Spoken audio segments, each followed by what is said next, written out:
Hello, everyone. We are here with our GGA Spotlight. GGA is a platform where we try to highlight the stories of our global goodwill ambassadors who are doing something amazing, who are making a deep impact in the lives of people in the world, as well as creating sisterhood as well as brotherhood networks to help each other.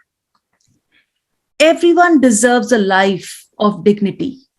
We are here to restore the dignity of the poor, especially poor children. Where there is sadness, to bring joy. Where there is shadow, to bring light.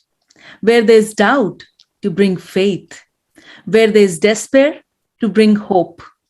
We are poised to revive the hope in hope.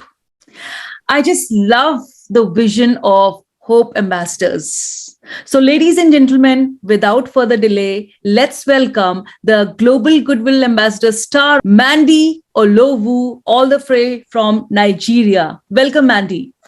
Thank you so much. It is an honor to be here. Thank you, Dr. Ruby. Thank you. Thank you for coming here and sharing your story with me, sharing your story with our viewers soon. So let me tell a bit about Mandy, who's an amazing person. She is the founder, president of Hope Ambassadors and Childcare organization, Global Goodwill Ambassador, and of course, co-chair of GGA Nigeria.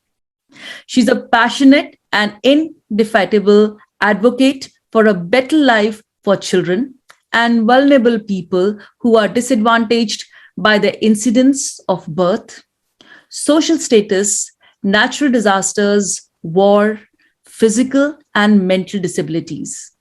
She's always seeking opportunities to support, assist, or cooperate with others to elevate the living standard of the poor and less privileged, especially children.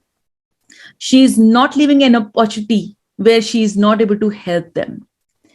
She also has a bachelor's degree from University of Lagos in banking and finance. Whoa, how do you do all these things, Mandy? I will really want you to tell our viewers a little bit more about yourself. Okay. Just to add a little bit of what you have said, I think I consider myself as a very passionate person, somebody that is intentional, somebody with an optimistic mindset. I believe in a better vision for a better world. I believe things can change. I see myself as a point of light, that anywhere I go to, I try to change a negative situation to a positive one. So basically, that's what I am, a very passionate person, a person that likes to put smiles on the faces of people, especially children, an easy-go kind of person.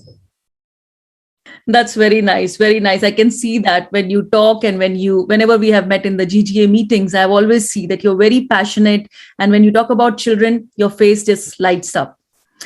So tell me something, that how has this GGA platform helped you in your initiatives? Yes, GGA has a wider reach.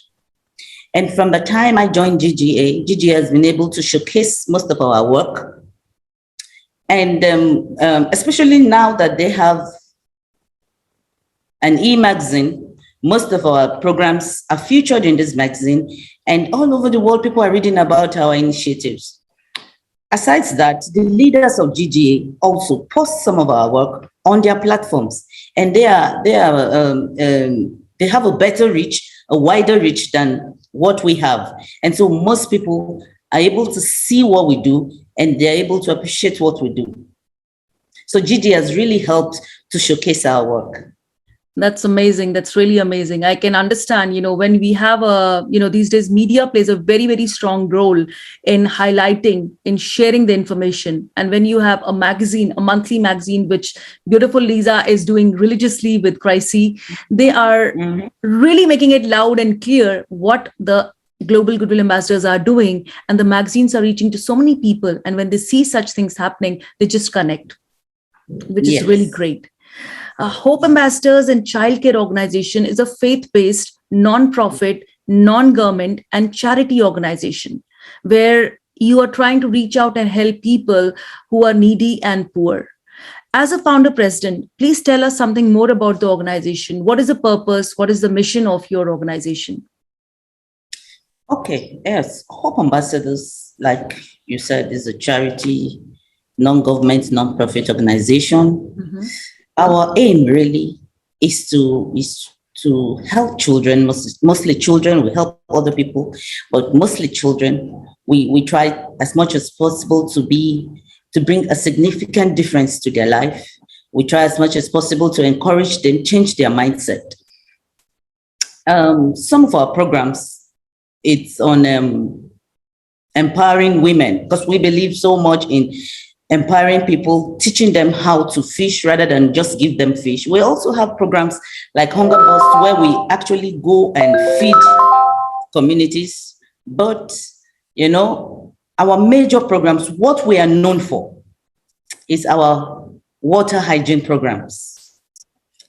So many years ago, just before the outbreak of Ebola, I'm sure you've heard about the disease that came to Africa, especially before COVID-19 came in. A year before that year, we had a prompting to go around schools and communities to teach children how to wash their hands properly. A lot of people even mocked us, and they were wondering what kind of initiative is that, going around teaching children and teaching people how to wash their hands properly. But yes, we did that for 1 year. Some of these schools didn't even have water.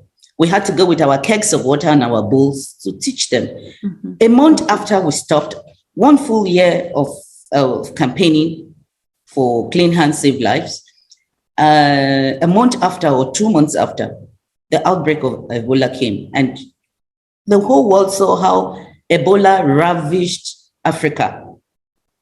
So people started to see the importance, and today it's just history. Everybody knows the importance of hand washing. And aside, when we started, we're carrying our own kegs of water, because most of the communities didn't have water, most of the schools didn't have water. We're going with our own kegs. So we decided, instead of doing that, let's go back into these communities and build hand wash stations and put water in those communities. So we started that, and up to this very moment where COVID is killing a lot of people, everyone has seen the importance of hand wash.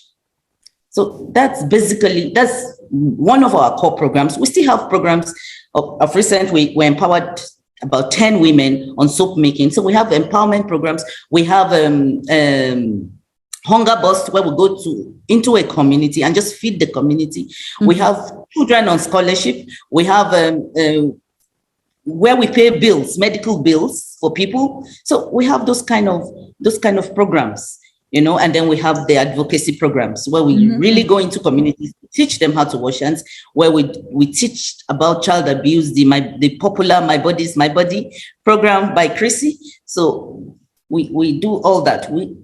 Right now in the northern part of Nigeria, one other thing that is ravaging our youths are the use of drugs negatively. Mm-hmm. So we have advocacy on bringing awareness on the dangers of drug abuse. Early child marriages, with the incidence of vesico-vaginal fistula. When they marry some part of Nigeria, you have a lot of people that are married off at a very young age. Mm-hmm. You can imagine somebody marrying off their daughter at the age of 10. Their whole pelvic system is not ready for childbirth. So at the end of it all, when they are first to give birth, they end up having things like vesico-vaginal fistula. And so we have programs where we bring awareness on this kind of things, the dangers, and try to discourage people. Let your children go to school, educate them, and when they are 18 and you think, I want to marry them off, you can marry them off at 18, not at 9, not at 10, So those are some of our programs. True, true, true. You just made me emotional just by thinking a child, like, when she's 10, she hardly knows what is happening with her body. She's health also, yeah. And something that dangerous is happening to her. It's unbelievable. It's really unbelievable. Um, I'm a mother, so, and I have a daughter as well. So, when you were talking like this, I really became emotional, and I felt that, there is a lot that we still need to do, even though we are in the technological era, as we say, but we still need to do so many things in that area where people who are less educated or people who are less aware of the dangers, which they are putting their young kids to.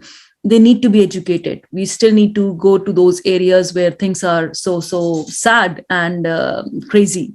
So thank you for doing all these amazing things with the Hope Ambassadors and bringing hope to the people, which is really great, because pandemic has been a learning experience where we saw that, people were like crazy. I mean, they were sad, they were mad, they were angry, not knowing what is happening.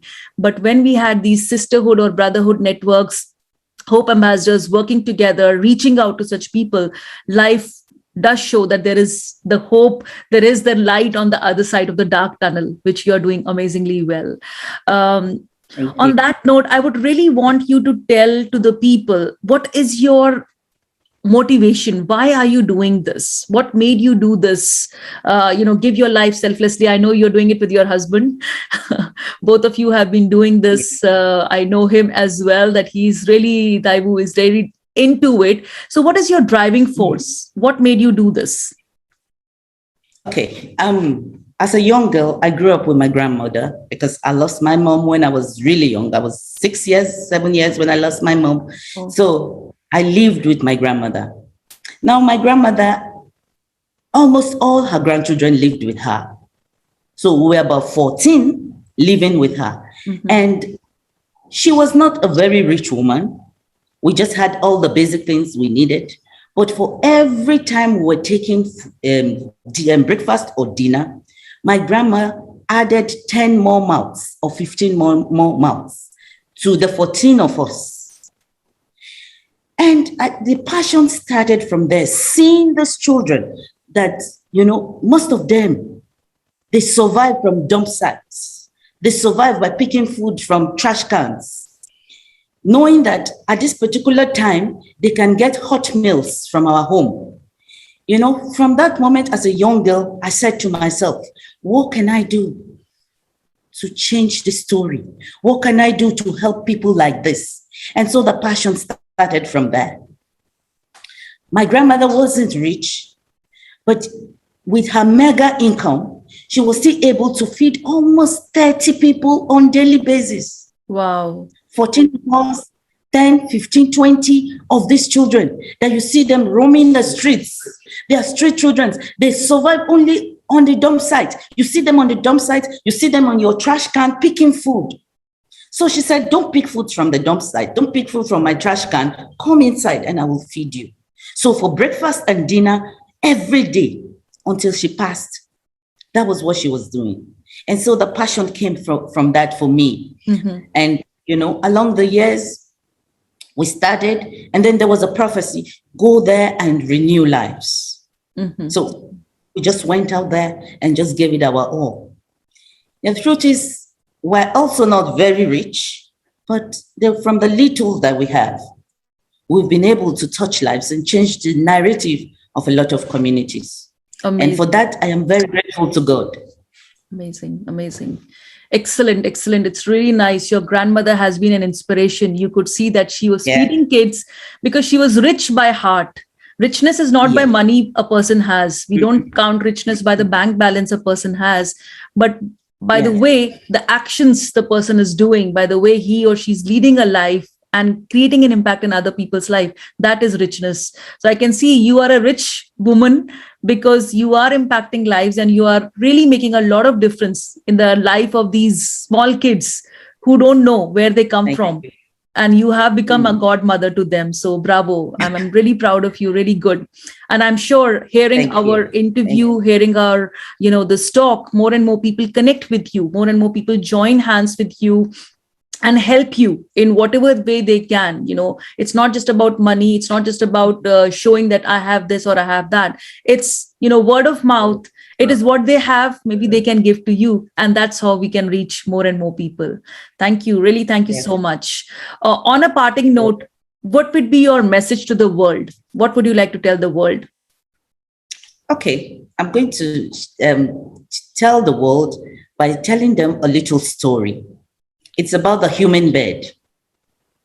There was a huge fire outbreak in the forest, and all the animals had to come out of the forest. And they stood there powerless. They stood there helpless. They didn't know what to do. And this tiny bird, the human bird, said, I can do something about this. He flew to a nearby stream, used his beak to pick water, just a drop of water, and he goes back into the forest and drops the water.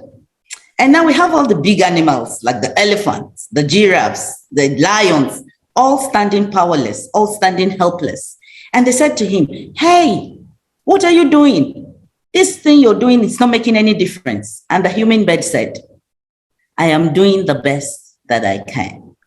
Wow. My message to the world is this: whoever you are, wherever you are, you can make a difference, no matter how small it is. Take the example of the human bird. That was a very tiny animal.